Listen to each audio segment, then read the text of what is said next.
आप सभी दोस्तों को मेरा प्यार भरा नमस्कार। दोस्तों, हिंदू पंचांग के अनुसार फाल्गुन माह के कृष्ण पक्ष की षष्ठी तिथि को यशोदा जयंती मनाई जाती है। इस बार यशोदा जयंती 12 फरवरी 2023 दिन रविवार को मनाई जाएगी। ये दिन भगवान श्री कृष्ण की मैया यशोदा के जन्मदिन के उपलक्ष्य में मनाया जाता है। इस दिन माताएं अपनी संतान की लंबी आयु और उनकी मंगल कामना के लिए व्रत करती हैं। मान्यता है कि इस कथा को सुने बिना ये व्रत पूर्ण नहीं होता है। तो आइए सुनते हैं माता यशोदा की कथा। यशोदा माता को पौराणिक ग्रंथों में नंद की पत्नी कहा गया है।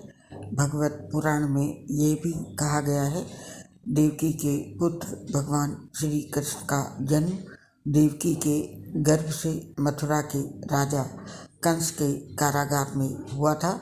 कंस से रक्षा करने के लिए जब वासुदेव जन्म के बाद आधी रात में ही उन्हें यशोदा के घर गोकुल में छोड़ आए तो उनका पालन पोषण यशोदा माता ने किया। भारत के प्राचीन धार्मिक ग्रंथों में बालक श्री कृष्ण की लीलाओं के अनेक वर्णन मिलते हैं, जिनमें यशोदा माता को ब्रह्मांड के दर्शन, माखन चोरी और उसके आरोप में ओखल से बांध देने की घटनाओं का सूरदास जी ने सजीव वर्णन किया है। यशोदा ने बलराम के पालन पोषण की भी महत्वपूर्ण भूमिका निभाई, जो कि रोहिणी के पुत्र और सुभद्रा के भाई थे। उनकी एक पुत्री का भी वर्णन मिलता है, जिसका नाम एकांका था। वसु श्रेष्ठ द्रोण और उनकी पत्नी धरा ने ब्रह्मा जी से यह प्रार्थना की, देव, जब हम पृथ्वी पर जन्म लें तो भगवान श्री कृष्ण में हमारी अविचल भक्ति हो। ब्रह्मा जी ने तथास्तु कहकर उन्हें वर दिया। इसी वर के प्रभाव से ब्रज मंडल में सुमुख नामक गोप की पत्नी पाटला के गर्भ से धरा का जन्म यशोदा के रूप में हुआ और उनका विवाह नंद से हुआ। नंद पूर्व जन्म के द्रोण नामक वसु थे। भगवान श्री कृष्ण इन्हीं नंद यशोदा के पुत्र बने। शुरू होती है पुत्र जन्म की कथा। श्री यशोदा जी चुपचाप शांत होकर सोई थी। रोहिणी जी की आंखें भी बंद थीं। जब वसुदेव ने यशोदा की पुत्री को उठाकर कान्हा को यशोदा के पास सुलाया तो अचानक सूतिका ग्रह अभिनव प्रकाश से भर गया। सर्वप्रथम रोहिणी माता की आँख खुली। वे जान गई कि यशोदा जी ने जन्म लिया है। रोहिणी जी दासियों से बोल उठी, अरे तुम सब क्या देखती ही रहोगी? कोई दौड़कर नंद को सूचना दे दो। फिर क्या था, दूसरे ही क्षण सूतिकागार आनंद और खुशियों के कोलाहल में डूब गया। एक नंद को सूचना के लिए दौड़ी, एक दाई को बुलाने के लिए गई, एक शहनाई वाले के यहाँ गई।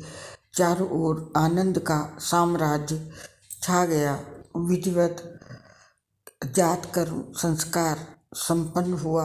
नंद ने इतना दान दिया कि याचकों को और कहीं मांगने की आवश्यकता ही समाप्त हो गई। संपूर्ण ब्रज ही मानो प्रेमानंद में डूब गया। माता यशोदा बड़ी ललक से हाथ बढ़ाती हैं और अपने हृदय धन को उठा लेती हैं तथा शिशु के अधरों को खोलकर अपना स्तन उनके मुख में देती हैं। भगवान शिशु रूप में माँ के इस वात्सल्य का बड़े ही प्रेम से पान करने लगते हैं। कंस के द्वारा भेजी हुई पूतना अपने स्तनों में कालकूट विष लगाकर गोपी वेश में यशोदा नंदन श्री कृष्ण को मारने के लिए आई। उसने अपना स्तन श्री कृष्ण के मुख में दे दिया।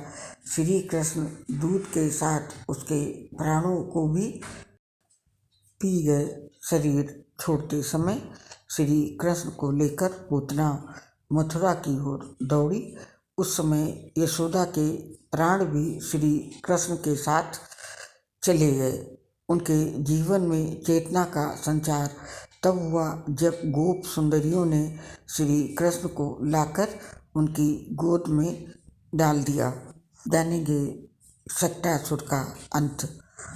यशोदा नंदन श्री कृष्ण क्रमशः बढ़ने लगे। मैया का आनंद भी उसी क्रम में बढ़ रहा था। जननी का प्यार पाकर श्री कृष्ण चंद्र 81 दिनों के हो गए। मैया आज अपने सलोने श्री कृष्ण को नीचे पालने में सुला आई थी। कंस प्रेरित उत्कच नामक दैत्य आया और सकट में प्रवेश हो गया। वह सकट को गिराकर श्री कृष्ण को पीस डालना चाहता था। इसके पूर्व ही भगवान श्री कृष्ण ने सकट को उलट दिया और सट्टासुर का अंत हो गया। जानेंगे भगवान श्री कृष्ण का मथुरा जाना। भगवान श्री कृष्ण ने माखन लीला, उखल बंधन, कालिया उद्धार, गोचारण, धेनुकु वध, दावाग्नि पान, गोवर्धन धारण, रास लीला आदि अनेक लीलाओं से यशोदा मैया को अपार सुख प्रदान किया। इस प्रकार 11 वर्ष 6 महीने तक माता यशोदा का महल श्री कृष्ण भगवान की किलकारियों से गूंजता रहा। आखिर श्री कृष्ण को मथुरापुरी ले जाने के लिए अक्रूर आ ही गए। अक्रूर ने आकर यशोदा के हृदय पर मानो अत्यंत क्रूर वज्र का प्रहार किया। पूरी रात श्री नंद जी श्री यशोदा को समझाते रहे, पर किसी भी कीमत पर वे अपने प्राण प्रिय पुत्र को कंस की रंगशाला में भेजने के लिए तैयार नहीं हो रही थी। आखिर में योग माया ने अपनी माया का प्रभाव फैलाया, लेकिन यशोदा जी ने फिर भी अनुमति नहीं दी। केवल विरोध छोड़कर वे अपने आंसुओं से पृथ्वी को भिगोने लगी। श्री कृष्ण भगवान चले गए और यशोदा विक्षिप्त सी हो गई। उनका हृदय तो तब शीतल हुआ जब वे कुरुक्षेत्र में श्री कृष्ण से मिली। राम श्याम को पुनः अपनी गोद में बिठाकर माता यशोदा ने नवजीवन पाया। अपनी लीला समेटने से पहले ही भगवान ने माता यशोदा को गोलोक भेज दिया।